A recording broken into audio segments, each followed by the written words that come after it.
Have you ever been afraid? I mean, have you really ever been afraid? Well, back when I was in school, I was in college, we were playing on I was on the basketball team, and I was also a student at a Southern Illinois school. There was a tournament at our sister school that was going to be held. However, the team that was supposed to play was killed in a plane crash several days before. And we heard of the news, and obviously trying to reach home was impossible because all the phone lines were jammed. We couldn't contact our loved ones that it was not us, it was them, and it was just a tragedy all around. So the coach came to us and said that we were asked to replace the team. And of course that would be an honor to do that. My first impression was I was terrified that we would be the next plane to go down, because they didn't have a reason as to why that plane went down. It seemed as though we had the exact same plane. And somehow in my gut, something told me that you were going to die. And I was terrified. Being away from home for the first time, in a new school, all the fears I thought growing up compared not a bit to what I was experiencing. And as we grew closer to the day we were to leave, I'm ashamed to say I was looking for ways out, ways to not get on that plane. I've never been a fan of flying, but this was all the more reason. An entire team was wiped out, and one player who didn't make the flight, he traveled the following day. He and a staffer, they died as well. So the entire basketball team was killed.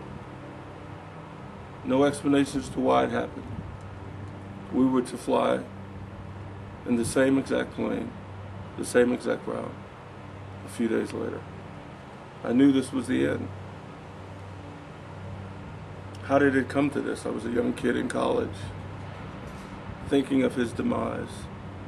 And as we walked out on the tarmac, we saw the plane sitting there, black all around, lights on, basically saying this is the last thing you will do and you're going to die. I looked at the other players, everyone was quiet and somber. We boarded the plane and we sat in.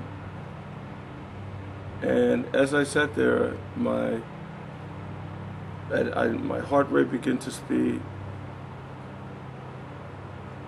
I had thought that there would have to be a reason they couldn't fly the plane. No, they're going to fly the plane and we have to be in this plane and we're going to die. I thought about all the things I would leave behind.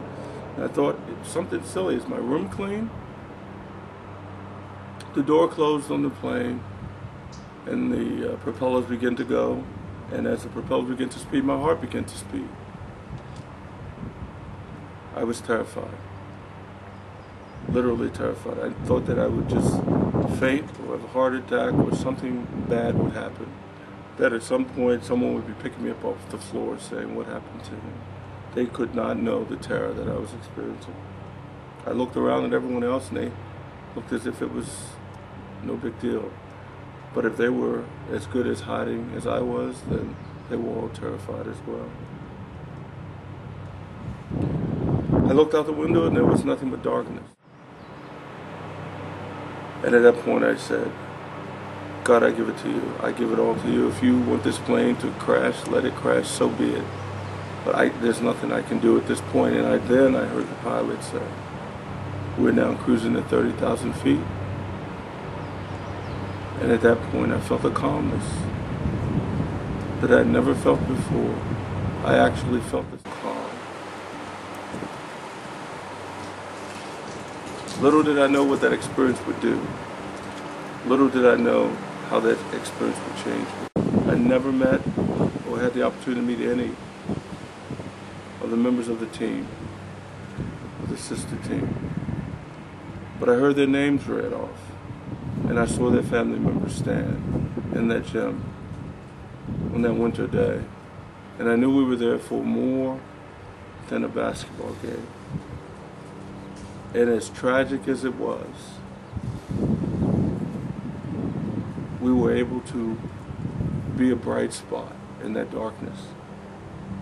And what I found is Jesus can be that bright spot in our darkness. I didn't believe that then, but I believe it now. That no matter what you're going through, and I do mean no matter what you're going through, when you're 30,000 feet above the earth, you have to trust in something. I didn't know that death is not the end, but a beginning. Death of everything you know, death of everything you trust in, death of everything you believe in. To believe in Him, to lift Him, to be lifted by Him 30,000 feet, not by that plane, not by the pilot, but by His love. The song was written many, many years later, and I don't claim the rights to it. He gave me that experience. I voiced what He said. And not be afraid to let go of those things you think are important. Give it all to Him.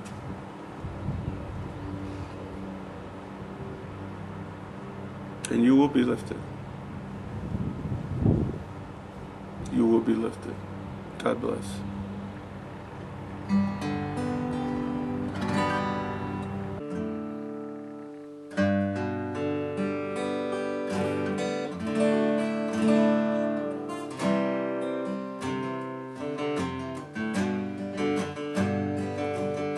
Here I can't see the daylight.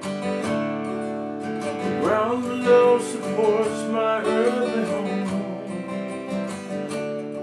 and the air is thick, and times I am so weak. It will lift me up 30,000 feet.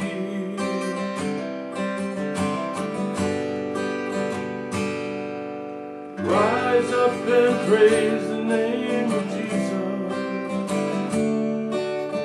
Abide in Him and you will find the way. The sun will shine and love is what you'll find. Lord, lift me up 30,000 feet.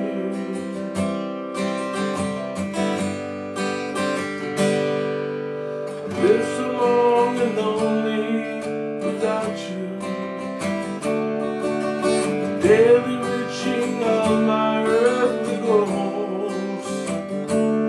I have known that faith is trust and believing. Lord, lift me up 30,000 feet.